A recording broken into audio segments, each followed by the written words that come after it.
IT jobs, శతకోటి problems. పూర్తి వివరాలకు చదవండి రేపటి సాక్షి హైదరాబాద్ ఎడిషన్. అంటే ఆ తండ్రి మీద, బాలిక తండ్రి మీద తీవ్రమైన ఒత్తిడి ఉందనుకోవచ్చా? ఒత్తిడి లేకపోతే ఆ తండ్రి వెనకాల సంఘటన జరిగినప్పటి నుంచి ఆ తండ్రిని ఎవరిని కలవనీయకుండా, ఆ తండ్రి ఎవరిని కలవకుండా కంటిన్యూగా 2 పోలీసులను పర్మనెంట్ డ్యూటీ చేశారు. పూర్తి పోలీసుల కంట్రోల్లో పెట్టుకున్నారు. గురువారం రోజు స్టేషన్కి తీసుకెళ్లి సంతకాలు పెట్టమన్నారంట. ఇట్లా కేసులు పెట్టాలంటే అతను చెప్పాడంట, తప్పిది నా బిడ్డకి అండగా నిలిచింది వాళ్ళు, ఆసుపత్రికి తీసుకొచ్చింది వాళ్ళు, నన్ను ఆసుపత్రికి చేర్చింది వాళ్ళు, ఇది అన్యాయం పాపం అని వెళ్ళిపోయినాడంట. మళ్ళా ఫ్రైడే పిలిపించారంట. ఫ్రైడే వెళ్ళిపోయినాడంట. మళ్ళీ సండే తను బయటికి చెప్పుకున్నట్టుమాట వైట్ పేపర్లో సంతకం పెట్టమన్నారంట. ఓకే, అంటే ఇట్లా పెట్టించుకొని రాస్తున్నారు. ఎక్కడికి వెళుతున్నారంటే ఏ రాష్ట్రంలో ఏ అమ్మాయి పైనైనా అఘాయిత్యం జరిగినా, ఏ రకమైనటువంటి పరిస్థితులు ఏర్పడ్డా ప్రశ్నిస్తే మీ మీద కేసులు పెడతాం, ప్రభుత్వాన్ని కానీ క్వశ్చన్ చేస్తే వాళ్ళకి జైలుకు పంపుతాం అని ఒక మెసేజ్, ఒక భయాన్ని కల్పించే ప్రక్రియలో భాగంగా ఈ రోజు ఈ కేసు పెట్టారని కూడా మనం భావించాల్సి వస్తుంది సార్. తండ్రి గ్రామంలో కూడా తన సన్నిహితులతో, గ్రామస్తులతో చెబుతున్నారని వాస్తవం కాదు మీరు కూడా ఒకసారి విచారించి చూడండి. నా పైన చాలా ఒత్తిడి తెచ్చారు, తప్పనిసరి పరిస్థితిలో నాకు ఎవరైతే అండగా నిలబడ్డారో వారిపైనే నాతో కేసులు పెట్టించే పరిస్థితి తీసుకొచ్చారని ఆయన వాపోతున్నారని. వాస్తవమేనా ఇది?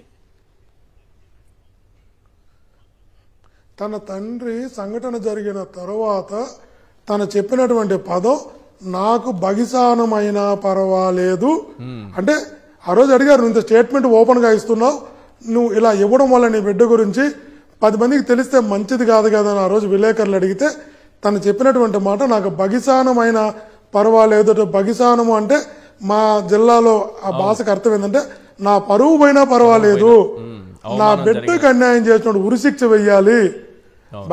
బగిసానము అంటే మా చిత్తూరు భాషలో బగిసానం అంటే నా గౌరవమైన పరువు పోయినా పర్వాలేదు, ఆ దుర్మార్గులకు ఉరి వేయాల్సిందే అని తను వీడియో రికార్డింగ్ లో మరీ చెప్పాడు. తన బిడ్డను ఎలా ఇబ్బంది పెట్టారో చెప్పాడు. కన్నీటి పర్వంతం అయ్యాడు. అవన్నీ వీడియోలు మీ దగ్గర కూడా ఉంది, అందరి దగ్గర ఉంది రికార్డు. ఇంత గట్టిగా చెప్పిన వ్యక్తి 22 రోజుల తర్వాత ఆ తండ్రి కేసు ఎలా పెడతాడు? ఒకవేళ కేసు పెడితే మరుసటి రోజు పెడతాడు తప్ప 24వ తారీఖు సంఘటన జరిగితే 22వ తేదీ వచ్చి కేసు పెడతాడా? 25వ తేదీ వచ్చి కేసు పెడతాడా? మీరు ప్రజలే అమాయకులు కాదు కదా. ఈసారి ఆలోచించి ఒకసారి, ప్రజల అమాయకులా? ప్రజల అయితే ఒకటి, చెవిరెడ్డి భాస్కర్ రెడ్డి ఈ కేసుల్ని ఎలా ఎదుర్కొంటారు? ఎందుకంటే ఇది పోక్సో కింద పెట్టారు, ఎస్సీ ఎస్టీ అట్రాసిటీ పెట్టారు. మీరే చెప్పాలి, నాన్ బెయిలబుల్, చాలా పెద్ద కేసులు ఇవి. ఎలా ఎదుర్కొంటారు మీరు మరి? సార్, నేను ఒక పొలిటీషియనే కాదు, నేను బేసిక్గా అడ్వకేట్ను కూడా, నేను PhD వరకు చదువుకున్నాను కూడా. ఖచ్చితంగా ఇది కోర్టు ముందు ఈరోజు ఎవరైతే కేసులు పెట్టారో వీళ్ళందరూ దోషులుగా నిలబడుకోవాల్సి వస్తుంది. అందుకే నేను ఫస్ట్ వాళ్ళందరి మీద పరువు నష్టం దావా చేస్తున్నా, ఆ తర్వాత రిట్ వేస్తున్నా. రిట్తో పాటు వాళ్ళపైన ఎన్ని రకాల మనము కేసులు పెట్టగలమో ప్రైవేట్ కంప్లైంట్ కూడా చేస్తున్నా. ఎందుకంటే వీటన్నిటికీ సమాధానం డీజీపీ నుంచి SI వరకు ఈ కేసులో ఎవరైతే మమ్మల్ని లాగి కేసు పెట్టారో వీళ్ళందరినీ ఈ రోజు కాకపోవచ్చు, ఏదో ఒక రోజు న్యాయస్థానం ముందు నిలబడి దోషులుగా నిలబడుకోవాల్సి వస్తుంది. ఒక పాయింట్. రెండో పాయింట్, చెవిరెడ్డి భాస్కర్ రెడ్డి అనే వ్యక్తిని 2011 నుంచి 2019 వరకు సుమారుగా 88 కేసులు పెట్టారు. వీళ్ళు కొన్ని నెలలు జైల్లో పెట్టారు, నెలలు జైల్లో పెట్టారు. అనేక సార్లు నేను ఒక శాసనసభ్యుడు అన్న విషయాన్ని కూడా మరిచి తమిళనాడు తీసుకెళ్లి కళ్ళ గంతలు పెట్టి కొట్టారు. కడప సెంట్రల్ జైల్లో వేసి కడప సెంట్రల్ జైల్లో కొట్టారు. ఎన్ని రకాలు చేయాలి అన్ని రకాలు చేశారు. ఇన్ని అనుభవించిన వ్యక్తిని, నేను ఒక లా గ్రాడ్యుయేటే కాదు, ఇవన్నీ అనుభవించిన పాత పేషెంట్ కూడా. కాబట్టి ఇట్లాంటి కేసులు పెట్టి వీళ్ళేదో చెయ్యాలనుకుంటే న్యాయం నా వైపు ఉంది, దేవుడు నా వైపు ఉన్నాడు. నాకు తప్పు చేసే ధైర్యం లేదు, తప్పు చేసే వ్యక్తిని కాదు. ఖచ్చితంగా చెప్తున్నా, ఒక ఆడబిడ్డకి న్యాయం జరగాల, ఒక ఆడబిడ్డకి మెరుగైన వైద్యం అందాలని తపన పడ్డా. అందుకే ఆ ప్రయత్నం చేసా. ఎక్కడ ఒక ఓడు కూడా ఆ బిడ్డ గురించి కానీ సంఘటన గురించి ఈ రోజు వరకు నేను ఎక్కడ నిన్న ఇది పెట్టిన తర్వాత వాస్తవాలు మీకు చెప్పే ప్రయత్నం చేస్తున్నాను తప్ప ఈ కేసు పెట్టేంత వరకు నేను నోరు తెరిచి ఎక్కడ మాట్లాడలేదు.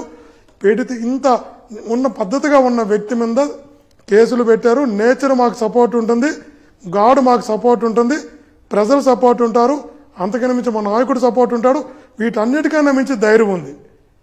ఎన్నో కేసులు చూసిన వాడిని, ఎన్నో రకాల ఇబ్బందులు పడ్డవాడిని, నెల నెలలు జైల్లో మగ్గినటువంటి వాడిని ఈరోజు మళ్ళా అది ఎదుర్కోవడానికి సిద్ధంగా ఉన్నా. ఆ సిద్ధంలో భాగంగానే చెప్తున్నా మీకు, నేను యాంటిసిపేటర్ బెయిల్ కూడా అడగను, నా ఫోన్ కూడా ఆపు చెయ్యను, అందుబాటులో ఉంటా. వాళ్ళు ఏ క్షణం వచ్చి అరెస్ట్ చేసుకుంటారో అరెస్ట్ చేసుకోమని చెప్పండి. అరెస్ట్ చేసుకుని ఏ సందేశం ప్రజలకు ఇస్తారో ఇమ్మని చెప్పండి. నేను పరామర్శించుకెళ్ళి ధైర్యం చెప్పి ఆ బిడ్డకు వైద్యం, మెరుగైన వైద్యం అందించడం నా శక్తి మేర కృషి చేసినటువంటి వ్యక్తిని మీరు జైలుకు పంపితే ఎదుర్కోవడానికి సిద్ధంగా ఉన్నా, జైలుకు పోవడానికి సిద్ధంగా ఉన్నా. నా కుటుంబ సభ్యులకు కూడా చెప్పొచ్చా, ఒక మంచి కోసం నేను పనిచేశాను, ఒక మంచి ప్రయత్నం చేశాను. నేను జైలుకు పోవాల్సి వస్తే ఎన్ని నెలలు నేను జైల్లో ఉండాల్సి వచ్చినా నేను ప్రిపేర్ అయ్యా, మీరు కూడా ప్రిపేర్ కాండి నా కుటుంబ సభ్యులు చెప్పి మరీ వచ్చి విజయవాడలో కూర్చొని ఉన్నా ఎవరైనా అరెస్ట్ చేసుకోవచ్చు.